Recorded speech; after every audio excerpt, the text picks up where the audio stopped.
आता आपल्याला जी दुसरी कंडिशन शिकायची आहे, जी कंडिशन मी म्हटलं की अजूनपर्यंत ही कंडिशन जी आहे, आता जी शिकवणार आहे मी कंडिशन, ही कंडिशन अजूनपर्यंत कोणत्याही परीक्षेत आलेली नाही.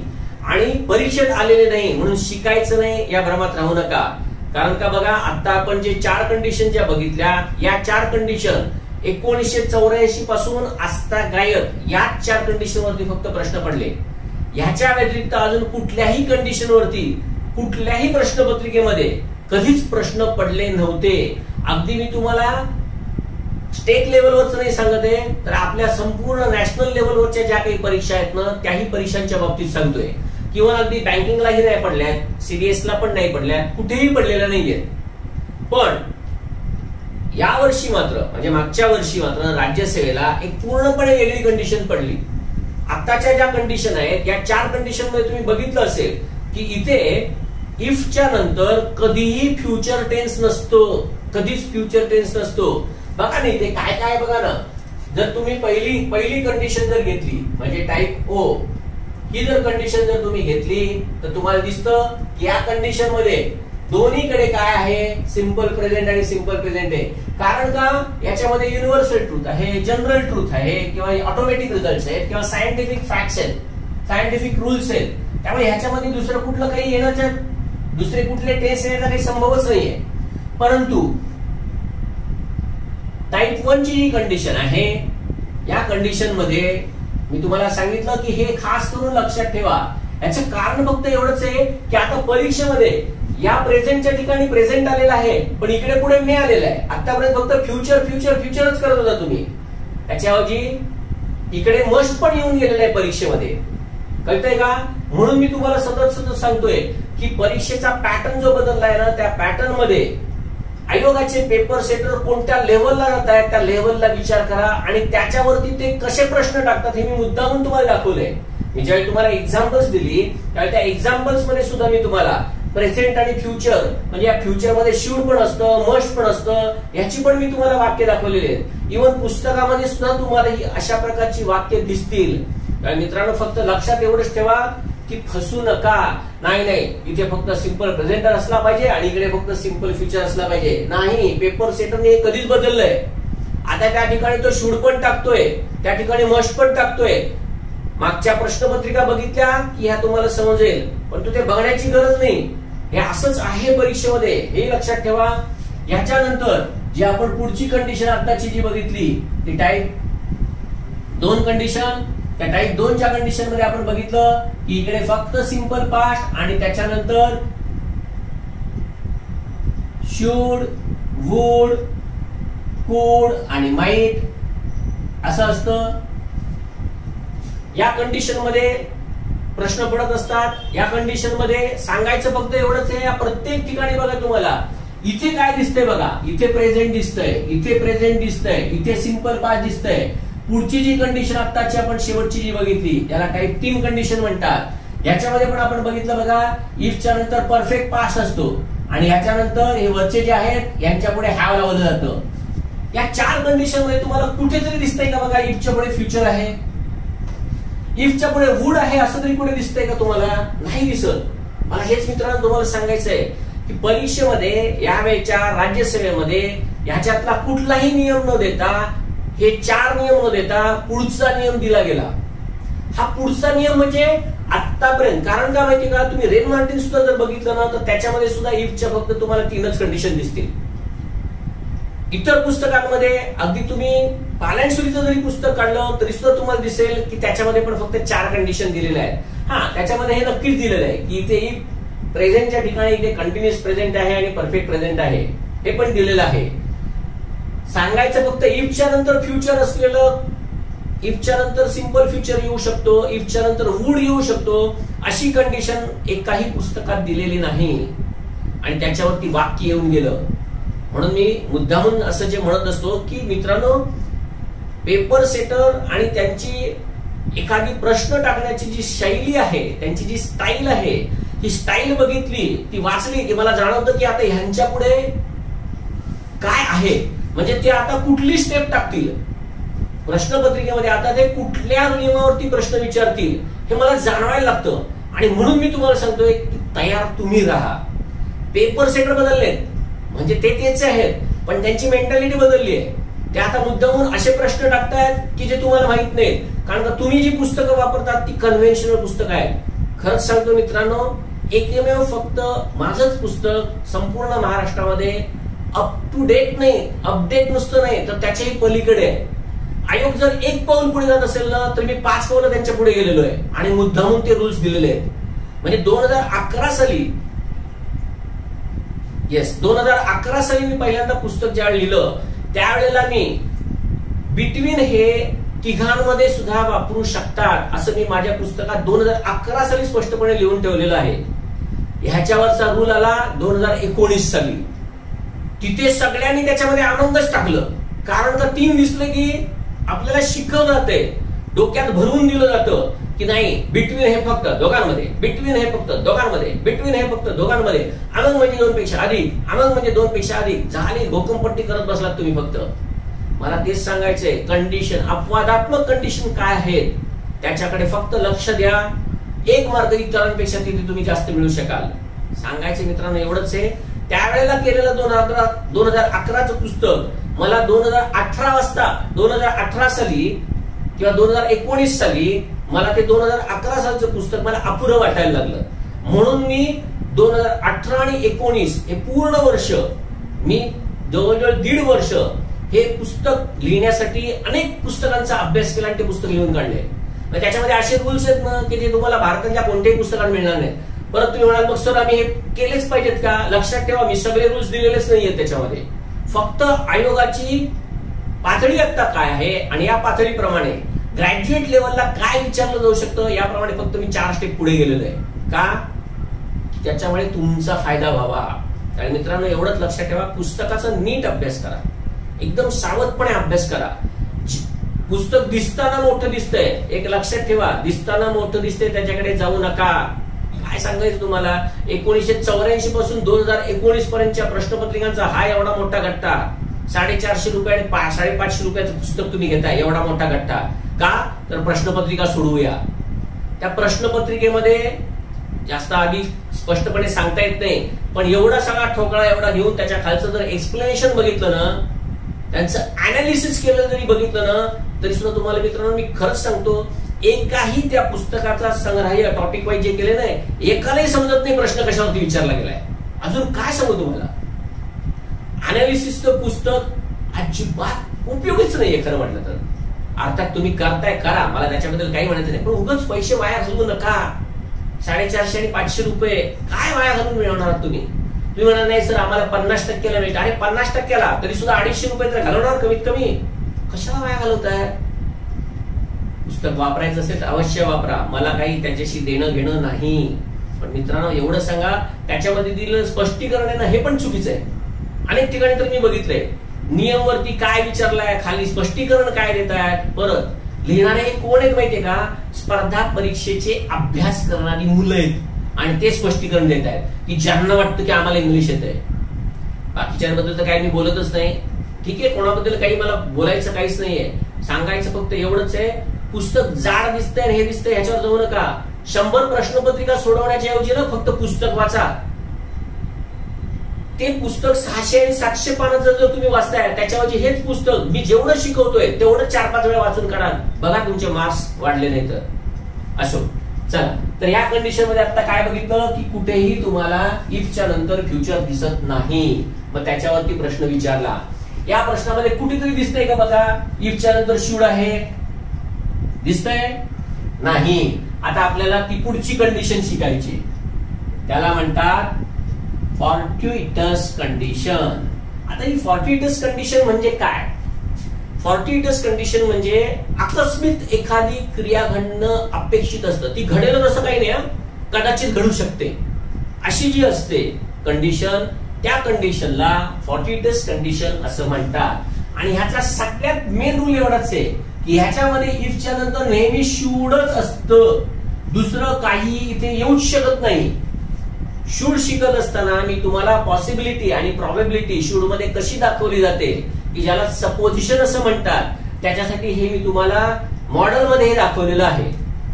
सांगायचं एवढंच आहे की इफच्या नंतर सुद्धा शूड वापरलं जातं, ही कंडिशन अजून आली नाही, पण येणार नाही असं नाही.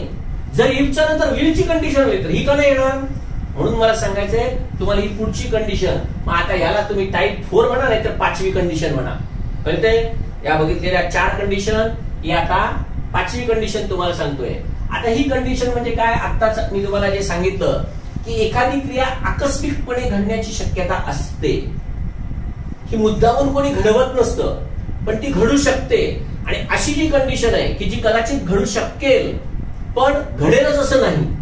बघा, समजा आता मी इकडे लेक्चर मध्ये आहे आणि माझा फोन बाहेर आहे. मी काय सांगून ठेवतो बघा घरी, if anyone should ring me, tell him that I am busy in lecture. बघा,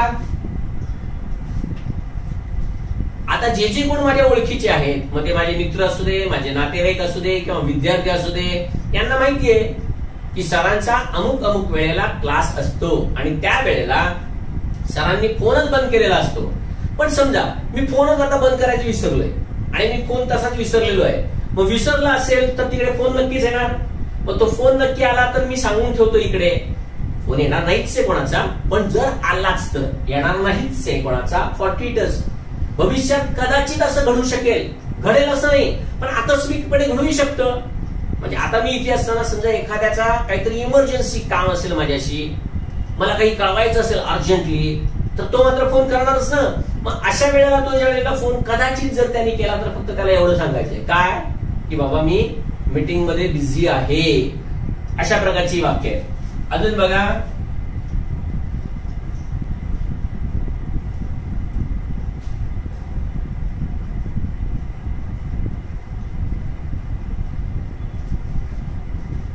वाक्य काय, if you should find a driver driving recklessly, निष्काळजीपणे गाडी चालवत असताना चालक जर तुम्हाला आढळणार नाहीच, कारण का त्याला तसा आम्ही दम दिलेला आहे, त्याला तशी वॉर्निंग दिलेली आहे, त्याला याच कंडिशनवरती आणलं आहे की बाबा ही बस मुलांना शाळेत घेऊन जाणार आहे, त्यांचा अपघात झाला ना पाहिजे, त्यामुळे सावधपणे केअरफुलीच चालवायची अशी ऑलरेडी वॉर्निंग दिलेली आहे, तरी सुद्धा ते लिहून ठेवलेलं असतं. म्हणजे होणार नाहीच आहे, पण आकस्मिकपणे जर झालंच तर म्हणून ते दिलेलं असतं. If you should find a driver driving recklessly, call म्हणजे त्यांना कॉल करा. कळतंय? अजून बघा, सिलेंडर वरती असतं, if you should find a seal broken don't accept it. कारण का तिकडून ज्या वेळेला येतो ते त्याच वेळेला तिकडे सील पॅक म्हणजे वरती सील असतं, ते पिवळं सील ते एकदम पक्क करून ठेवलेलं असतं. ते जर गेलं असेल तर नक्कीच आतमधल्या गॅसचा कोणीतरी उपयोग केलेला असेल. If you should find a seal broken, तर मात्र ते घेऊ नका. कळलं? हे अशा प्रकारे फॉर्टिटस कंडिशन मेन फक्त लक्षात ठेवा. इफच्या नंतर शुड चालतं. तुम्हाला परीक्षेसाठी ना आता फक्त एवढंच लक्षात ठेवायचं काय, इफच्या नंतर शुड असतं आणि पुढे जे आता मी तुम्हाला सांगितलं आकस्मिक घटना होणे शक्य असणारी अशी विधानं दिसतायत का फक्त बघायची, त्यांचा अर्थ बघायचा तसा. तो जर अर्थ असेल तर इकडे शुड चालतं, बरोबर आहे. म्हणजे उद्या कदाचित तुम्हाला हेच शुड खाली दिलं जाईल, कशामध्ये पर्यायामध्ये दिलं जाईल आणि इकडे रिकामी जागा दिली जाईल, तर तुम्हाला तेही समजलं पाहिजे. कळतंय? पुढचं अजून एक महत्वाचं, हेही परीक्षेमध्ये येऊन गेलेलं नाहीये, परत हे पण ज्याला कंडिशनल क्लॉज म्हणतात त्याच्यामध्ये येतं इन केस हा क्लॉज. या इफ मध्ये आणि इन केस मध्ये थोडासा फरक आहे. तो काय फरक आहे तोही बघूया. पण जिथे इन केस असतं तिकडे अर्थ फक्त थोडासा वेगळा असतो. आपण बघितलंय बघा, इफचा क्लॉज असेल तर मी असंही करू शकतो, if it is raining I will stay at home. हेच वाक्य तुम्ही असंही लिहू शकता, I will stay at home if it is raining.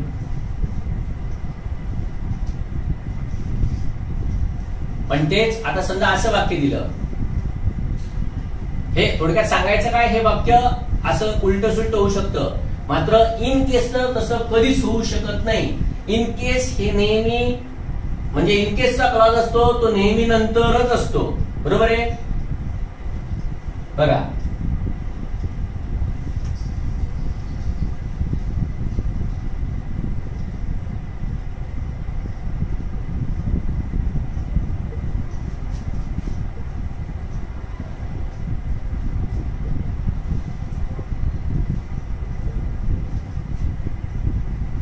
बघा, I shall carry an umbrella म्हणजे मी छत्री नेईन. इन केस इट रेन्स, जर पाऊस पडला तर. आता ह्याला तुम्ही जे जर म्हणताय ना त्याच्यामध्ये आणि ह्याच्यामध्ये आता काय फरक आहे बघा. मी समजा असं लिहिलं, I shall carry an umbrella if it rains. आता या दोन वाक्यांमधला महत्वाचा फरक काय आहे ना तो फक्त समजून घ्या. ह्याच्यामध्ये काय माहितीये का, जर पाऊस पडत असेल ना तरच मी छत्री नेणार आहे, कळलं का. बघा कधी छत्री नेणार, जर पाऊस पडत असेल तरच. म्हणजेच ह्याचा अर्थ असा आहे की जर पाऊस पडला नाही तर मी छत्री नेणार नाही. म्हणजे आता समजा पावसाळे दिवस आहेत, मी काय म्हणतो, जर पाऊस पडत असेल ना तर मी छत्री नेईन. याचाच अर्थ असा आहे की जर पाऊस पडत नसेल तर मी छत्री अजिबात नेणार नाही, असा याचा अर्थ आहे. ज्या वेळेला मी इफ वापरत असतो त्यावेळेला. याचं कारण फक्त एवढंच आहे, या कंडिशन वरती ही पुढची क्रिया घडणार आहे. बघा पाऊस पडला तरच नेईन. पण इन केस मध्ये मात्र तसं नसतं. म्हणजे इन केस मध्ये मी काय म्हणत असतो, पावसाचे दिवस आहेत, पाऊस आहेच, पाऊस कधी पडू शकतो, मी पाऊस पडो किंवा न पडो मी छत्रीही नेणारच, असा याचा अर्थ आहे. I shall carry an umbrella म्हणजे मी छत्री नेईन, पाऊस पडलाच तर असा मी, असा याचा अर्थ आहे, कळलं. म्हणजे इकडे जर पाऊस पडत असला तरच नेणार आहे, इकडे मला असं नाहीये पाऊस पडो किंवा न पडो मी आपल्या छत्री नेणार. अजून बघा,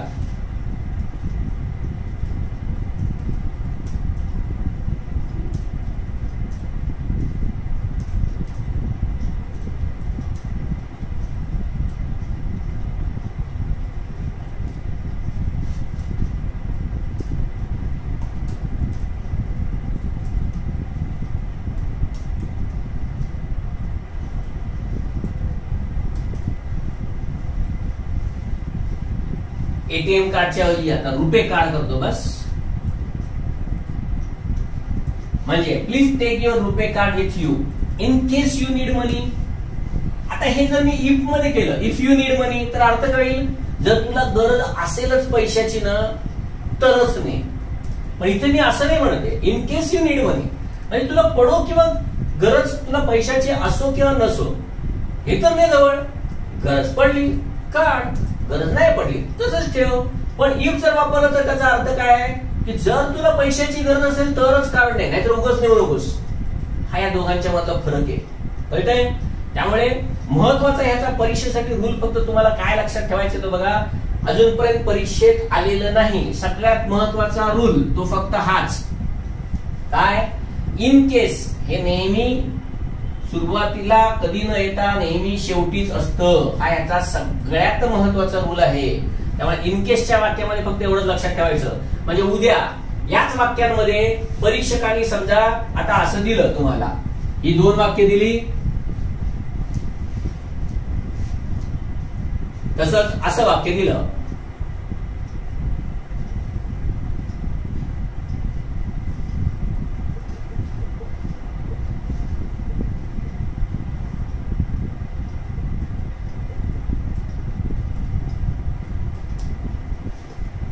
किंवा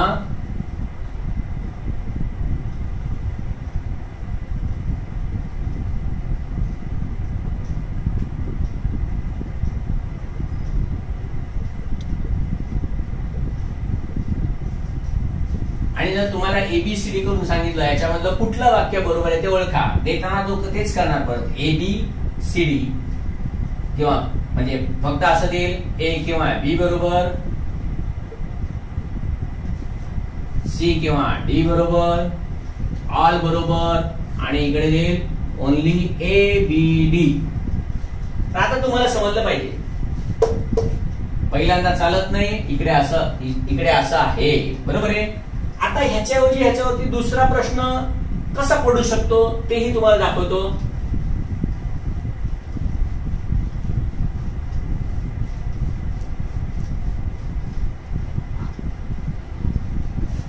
जर इफच्या क्लॉज मधली कंडिशन पूर्ण झाली तरच पुढची कंडिशन होणार आहे. बघा परत,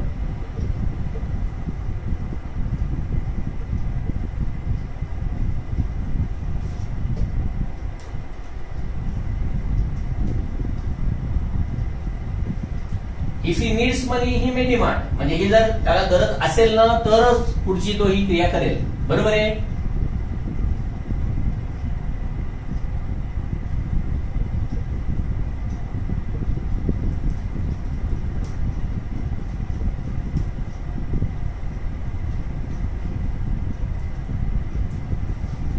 परत ह्याच्यावरतीच पुढची क्रिया होणार आहे. पण हेच जर असं म्हटलं,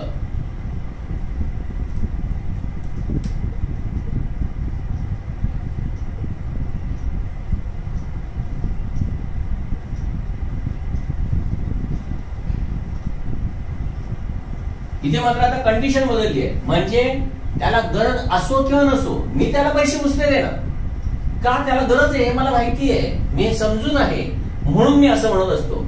थोडक्यात मित्रांनो, इन केस आणि इफ याच्यामधला हा फरक लक्षात ठेवा.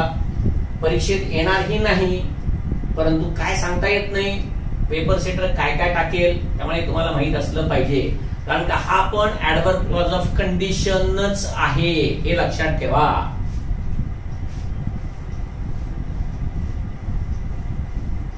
आता याच्या पुढचं जो आहे की ज्याच्यामध्ये इफच्या नंतर काय वापरलं जातं बघा, सिंपल फ्युचर आणि वुड, हे कधी वापरलं जातं. आता हा सगळ्यात महत्वाचा रूल तो जो राज्यसेवेला आता येऊन गेला. आणि मित्रांनो त्याच्यामध्ये बघा काय काय महत्वाचं आहे ते बघा. त्याच्यामध्ये हा कधी वापरतात तर एक, ज्या वेळेला मेन क्लॉज जो आहे त्याचा परिणाम जर तुम्हाला पुढे दिसत असेल,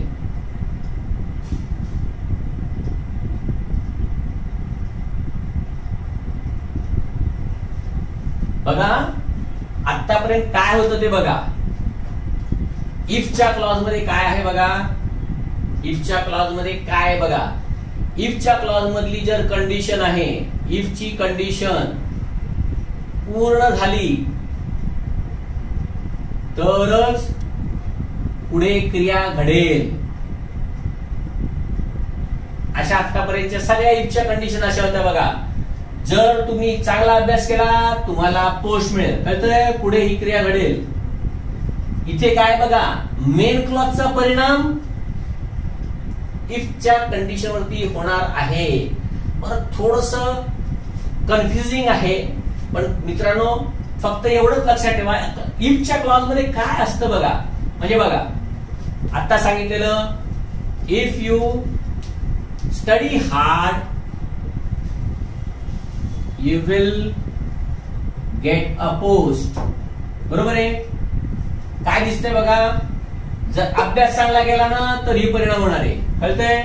आता बघा या कंडिशन मध्ये परिणाम पुढे दिसतोय म्हणजे काय, मी असं म्हटलं, टेक अनदर फील्ड. फील्ड म्हणजे ती रजई किंवा गोधडी जी असते ना ती आहे. Take another field if you will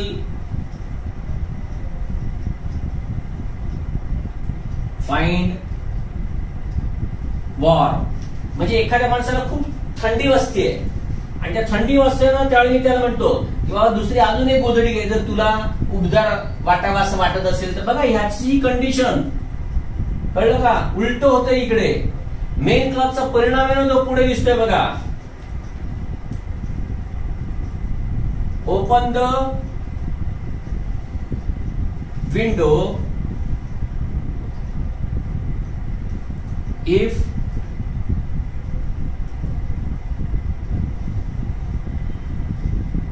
the children will sleep. बघा मी काय म्हणतोय, चिल्ड्रन झोपतील म्हणजे मुलं झोपतील असं जर वाटत असेल ना, तर मग नक्कीच खिडकी उघड. इकडे बघा इफच्या नंतर विल आलेला आहे, कळतंय. तर अशी जी आहे कंडिशन की ज्या वेळेला मेन क्लॉजचा परिणाम दिसतोय त्याच वेळेला वापरतात. म्हणजे if you take another quilt, इकडे नाहीये इफ, कळलं का. If you take another quilt you will find warm किंवा यू विल फाइंड वॉर्मर असं नाही म्हणते. उलट क्विल्ट घेतल्यानंतर तसं जर तुला वाटत असेल घे, कळते का. असं म्हणजे ह्याचा परिणाम पुढे दिसतोय की तुला बरं वाटणार आहे, उबदार वाटणार आहे, कळतंय. अशा वेळेला ही कंडिशन वापरली जात असते. आता दुसरी कंडिशन आहे ती काय आहे ते बघा. आणि या कंडिशन मध्ये इफच्या नंतर सिंपल फ्युचर किंवा वुड कधी वापरला जातो, जर त्याच्यामध्ये रिक्वेस्ट जर तुम्हाला समोरच्या व्यक्तीला करायची, कळलं. समोरच्या व्यक्तीला रिक्वेस्ट ज्या वेळेला करायची असते म्हणजे सेकंड पर्सनला ज्या रिक्वेस्ट करायची असते, किंवा जर तुम्हाला असं म्हणायचं आहे की इफ यू आर विलिंग म्हणजे जर तुझी इच्छा असेल तर, कळलं का. असं जर असेल ना तर त्यावेळेला इफच्या नंतर सिंपल फ्युचर येत असतो. कसं ते बघा, याच्यावरती रूल अजून आलेलं नाहीये. म्हणजे याच्या अगोदर सांगितलं इफचं सिंपल फ्युचर आणि याच्यामध्ये पण अजून आलेलं नाहीये. जसं बघा हॉल भरलेला आहे, समजा एक प्रोग्राम चालू करायचा आहे आणि ऑडिटोरियम मध्ये अनेक जण येऊन बसलेत, पण बसलेत तरी सुद्धा काही जण आपले इकडे तिकडे गप्पा मारतायत, काही पण करतायत आणि कार्यक्रम चालू करायचा आहे. जोपर्यंत ते गप्प बसत नाहीत तोपर्यंत कार्यक्रम कसा चालू करणार, किंवा त्यांना गप्प बसायला सांगायचंय आणि ज्यावेळी मी त्यांना असं सांगणार आहे की बाबा जर तुम्ही गप्प बसाल, आणि त्यावेळी ते सगळेजण गप्प बसणार आहेत कारण का हे गृहीत आहे, कारण का ते इथे प्रोग्राम बघायलाच आलेले आहेत. असं ज्या वेळेला तुम्ही त्याला रिक्वेस्ट करत असताना त्यावेळेला तिथे इफच्या नंतर विल वापरलं जातं. आणि ही कंडिशन असते ही तेवढ्या पुरती असते. म्हणजे ऍक्च्युअली ही कंडिशन म्हणजे काय नंतर भविष्यात काहीतरी होईल ह्याच्यासाठी नाहीये. तर तुम्ही तसं करा प्लीज, मी सांगतोय म्हणून तुम्ही तसं करा आणि तुम्ही ते करणार हे मला गृहीत आहे असं वाटत असतं. आणि ते ज्या वेळेला असतं त्यावेळेला बघा मी असं म्हणतो, if you will remain silent we shall start the programme. बघा आता तुम्ही म्हणाल सर इकडे डोंट काय येत नाही, त्याचंही मी मुद्दामून उत्तर देणार आहे तुम्हाला. याचं कारण का माहिती का, की नाहीतर असं जर वाक्य आहे, समजा इथे असं घेतलं, if you remain silent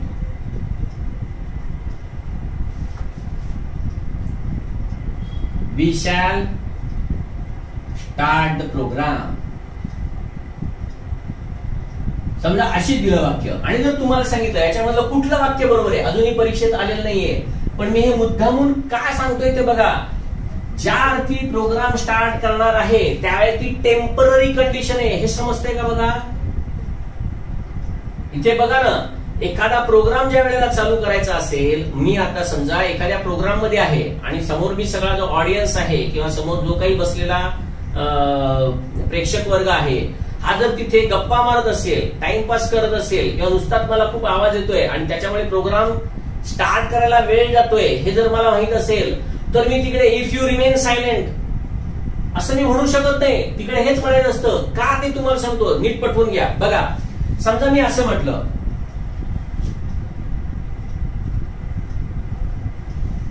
if you remain silent your opponents will take it other way. मित्रांनो अर्थ नीट समजून घ्या. इफ यू अजून ह्याच अजून एक वाक्य देतो म्हणजे तुम्हाला समजेल बघा. If you remain silent he will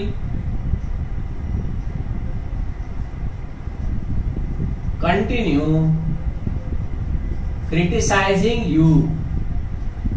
बघा या दोन वाक्यामध्ये आपण समजून घेऊया की इफच्या नंतर इथे सिंपल प्रेझेंट आहे आणि इकडे सिंपल फ्युचर आहे, पण इथे मात्र इफ मध्येच सिंपल फ्युचर आहे आणि पुढे पण सिंपल फ्युचर आहे. आणि ते काय ते नीट समजून घ्या. बघा ह्या ज्या वेळेला तुम्हाला दोन कंडिशन दिसत आहेत, कळतंय, ह्याच्यामध्ये ही नेहमीची क्रिया आहे. बघा always probable condition, always possible condition.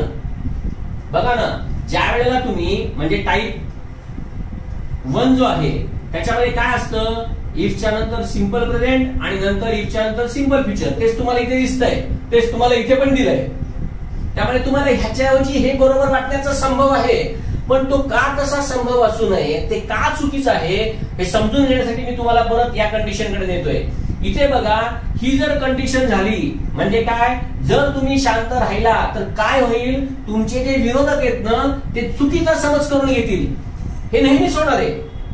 समजतंय? तुम्हाला माहितीये मध्यंतरी शरद पवारांवरती एकाने टीका केली. आता शरद पवार तर शांत राहिले, ठीक आहे, त्यांच्या एवढा हाय लेवलचा लीडर असेल, त्यांनी अशा कुठल्या माणसांकडे लक्ष पण देऊ नये, तो भाग पूर्णपणे वेगळा. पण असंच जर ते शांत राहिले ना तर त्यांचे विरोधक आहेत ना ते अजून चौकळतील, ते वेगळंच येतील की हा म्हणजे शरद पवार नाही मान्य आहे. पण असं आहे का? नाहीये. मला सांगायचं तेच आहे, जर तू शांत राहिलास म्हणजे मी समोरच्या व्यक्तीला तू जर शांत राहिला ना तर तुझे विरोधक कायम तुझ्या बाबतीत असं समजतील, काय नाही याला काय नाही कितीही बोला. तसं नाहीये, ते गैरसमज करून घेतील तुझ्याबद्दल. म्हणजे जर तू असं नेहमी केलंस तर नेहमीच असं होईल. तू नेहमीच असं केलंस ते कंटिन्यू तुला क्रिटिसाइज करतच राहतील. हे बघा, हे इथे सांगतोय.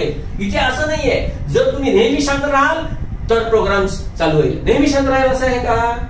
म्हणून कंडिशन मधला फरक समजून घ्या. मित्रांनो, खूप वाटतं मला की अशी वाक्य तुम्हाला दिली जाऊ नयेत, पण माझ्या वाटण्यावरती काही नाहीये.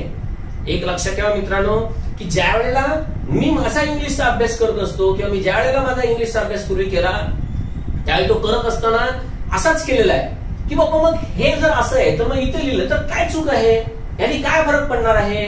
मग तसा फरक पडला, तो का पडला, कशामुळे पडला, आणि तो ज्यावेळी तुम्ही बघता ना त्यावेळी तुम्हाला हे समजेल. कारण हे कुठल्या पुस्तकात दिलेलं नाहीये मी आता जे तुम्हाला सांगतोय ते. पण बघा ना, मी ज्यावेळी तुम्हाला म्हणतो इफ यू स्टडी हार्डर, जर तुम्ही चांगला अभ्यास केला you will definitely get a post, तुम्हाला नक्कीच पोस्ट मिळेल. नेहमीची क्रिया आहे ना, ज्याच्या वेळेला तुम्ही चांगला अभ्यास कराल ना त्या वेळेला पुढे त्याचा परिणाम म्हणून तुम्हाला पोस्ट मिळणार आहे. बरोबर आहे? ही नेहमीची क्रिया आहे.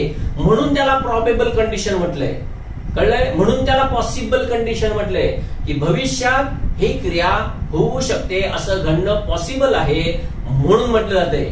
इथे तसं नाहीये की टेम्पररी, म्हणून तुम्हाला म्हटलंय बघा रिक्वेस्ट, आणि ते समोरच्या माणसाला रिक्वेस्ट करायचंय. जर तुमची इच्छा असेल की प्रोग्राम चालू करूया तर कृपया तुम्ही शांत राहाल का, असंच म्हटलं तर मग तेच फक्त इथे म्हटलंय. If you will remain silent we shall start the programme. कळतंय? अजून बघा, अजून वाक्य दाखवतो. थोडक्यात सांगायचं काय, उद्या समजा तुम्हाला ए आणि बी असं जर वाक्य दिलं, कळलं, याला ए दिलं आणि याला बी दिलं आणि सांगितलं ए बरोबर, फक्त बी बरोबर, नंतर बोथ बरोबर आणि नीदर. तुम्ही नाही, तमाम एमपीएससी जनता याला चूकच देणार, फक्त हेच बरोबर म्हणणार. आणि मला हेच सांगायचंय, ज्या वेळेला विचित्र काहीतरी दिलं जातं की नाही असं की जे तुम्हाला माहित नसलेले नियम, तुम्हाला जर पटकन येईल असं उत्तर जर त्याने दिलं तर 1 मार्काची खिरापत वाटल्यासारखं होईल. ज्या अर्थी असं दिलंय, मला फक्त सांगायचं हेच आहे की मित्रांनो विचार करायला शिका. एखाद्या प्रश्नाकडे बघायचं असतं ना त्याने तो प्रश्न मुद्दामून अशा पद्धतीने बघा की हे विचारण्यामागे त्या पेपर सेटरची भूमिका तरी काय आहे नेमकी, त्याने हे का मला असं विचारलंय. आणि म्हणून मी तुम्हाला या दोन मधला फरक खाली समजावून दिला. इफची दुसरी कंडिशन प्रॉबेबल कंडिशन आहे ना, ती मुद्दामून परत समजावून दिलं. याचं कारण फक्त तेवढंच आहे. आणि मित्रांनो हे समजणं अत्यंत महत्वाचं आहे. अजून दुसरं वाक्य बघा. समजा मी डॉक्टरकडे गेलोय आणि डॉक्टरला भेटल्यानंतर डॉक्टर मला सांगतोय, काय सांगतोय बघा, if you will take this treatment for a week you will feel better.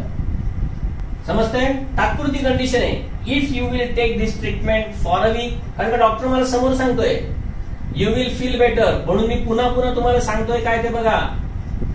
Request second पर्सनला आपण करत असतो, कळलं का?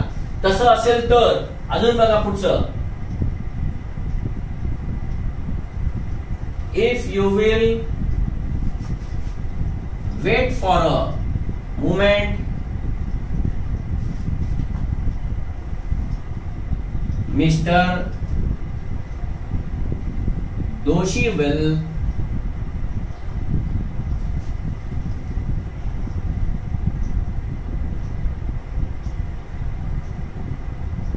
clear your doubts. काय दिलंय बघा, इथे पण इफच्या नंतर गिल घातलंय. या विलच्या ठिकाणी वूड घेतलं तरी पण चालू शकतं, हेही लक्षात ठेवा. कारण का वूड ज्या वेळेला वापरलं जातं ना त्यावेळी तो सभ्यपणा त्याच्यामध्ये दिसत असतो, कळलं का? वूड हे सभ्यपणे एखादा प्रश्न विचारण्यासाठी जसं वापरतात, जसं what would you like to have, would you be kind enough to help me, हे का वापरलं जातं? तर माणसाचा सभ्यपणा वूड मध्ये दिसत असतो. त्यामुळे इथे ज्याप्रमाणे विल येऊ शकतो ना तसं इथे वूड पण येऊ शकतं, हेही लक्षात ठेवा. कळतंय? तर ही झाली रिक्वेस्ट असलेली दुसरी कंडिशन. बघा विल मध्येच या 3 कंडिशन आहेत. याच्या अगोदरची सांगितलेली एक कंडिशन की ज्याच्यामध्ये मेन क्लॉजचा परिणाम हा पुढच्या इफ वरती इफच्या क्लॉज मध्ये दिसतो, अशी एक कंडिशन सांगितली. दुसरी कंडिशन आहे की ज्यावेळेस समोरच्याला रिक्वेस्ट करायचं असेल त्यावेळेला ही कंडिशन वापरली जाते की इफची सिंपल फीचर किंवा वूड असणारी कंडिशन आहे. आणि आता तिसरी कंडिशन जी राज्यसेवेमध्ये येऊन गेली, आणि आता ती काय ती बघा. त्याच्यामध्ये असं काहीतरी एक वाक्य येऊन गेलं राज्यसेवेमध्ये.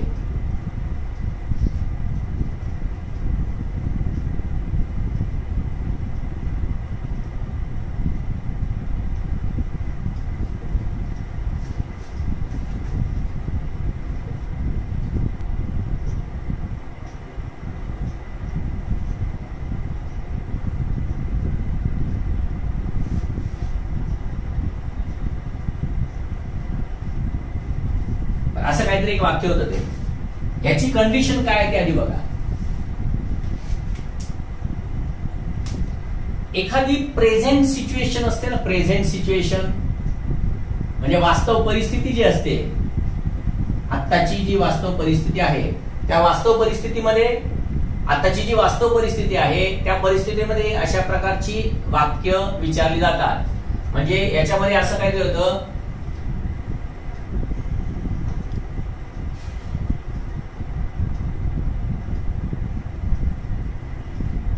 ही वॉज अनविलिंग, असं काहीतरी सुरुवातीला ते वाक्य दिलं होतं. ही वॉज अनविलिंग असं पहिलं वाक्य दिलेलं आहे. आणि त्याच्यानंतर पुढे हे वाक्य विचारलंय.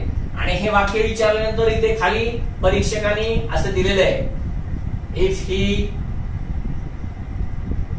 Doesn't tell me will give, त्याच्यानंतर इफ ही वुड टेल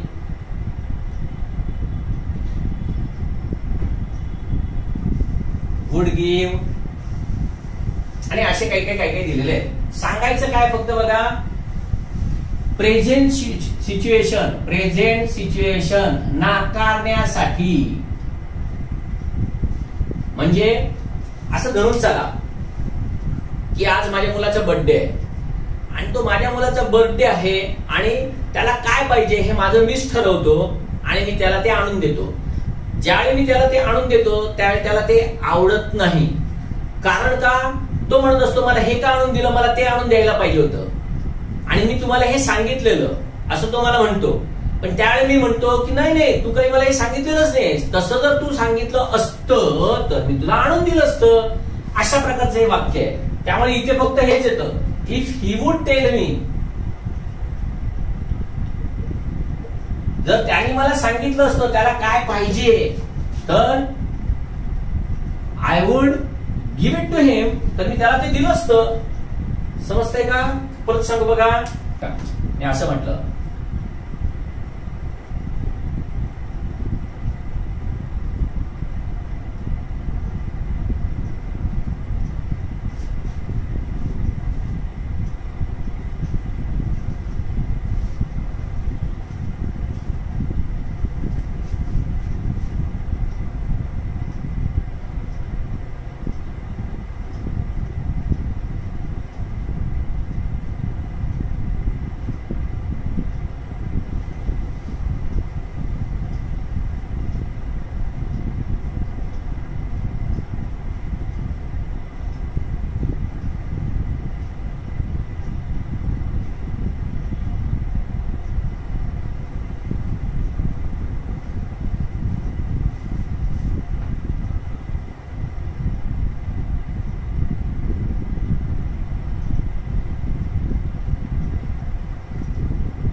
बघा ही दोन वाक्य अजून काय वापरले बघा इकडे. If she will not listen to me, जर ती माझं ऐकणारच नाही तर हे अशक्य आहे तिला या प्रसंगामध्ये मदत करणं, आणि तिला या संकटात मदत करणं अशक्य आहे जर तिनं माझं ऐकलंच नाही, म्हणजे जर ती माझं ऐकणार नाही तर अशक्य आहे मला तिला मदत करणं. काय बघा मी नाकारतोय प्रेझेंट सिच्युएशन कळते. If you will not agree to come with us, जर तो आमच्या बरोबर यायला कबूल होत नसेल तर आपल्याला त्याला कन्व्हिन्स करावं लागेल. टेम्पररी सिच्युएशन्स आहेत या सगळ्या, तात्पुरत्या असलेल्या सिच्युएशन्स आहेत, आणि या ज्या वेळेला तात्पुरत्या असलेल्या सिच्युएशन्स असतात त्यावेळेला हे वापरावं लागतं. अजून बघा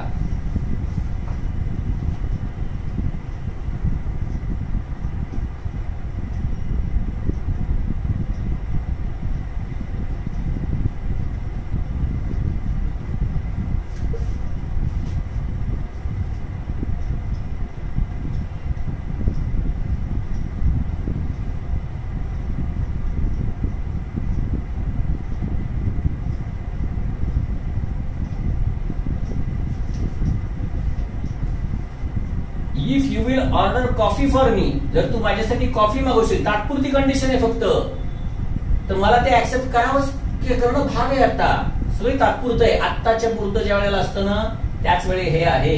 आणि प्रॉबेबल किंवा पॉसिबल कंडिशन मध्ये जर नेहमी असं होतं तर पुढे तसं होतं कळतंय. If it starts raining I will stay home, if not I will go, म्हणजे तिथे फक्त जे दिसतंय ना त्या कंडिशन आणि या कंडिशन मध्ये हा असा फरक आहे.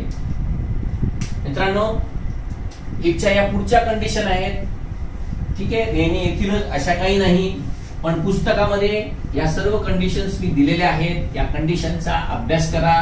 इफच्या या 4 कंडिशन, त्याच्यानंतर फॉर्टिटस कंडिशन जी आहे ती मात्र खास करून मित्रांनो कराच.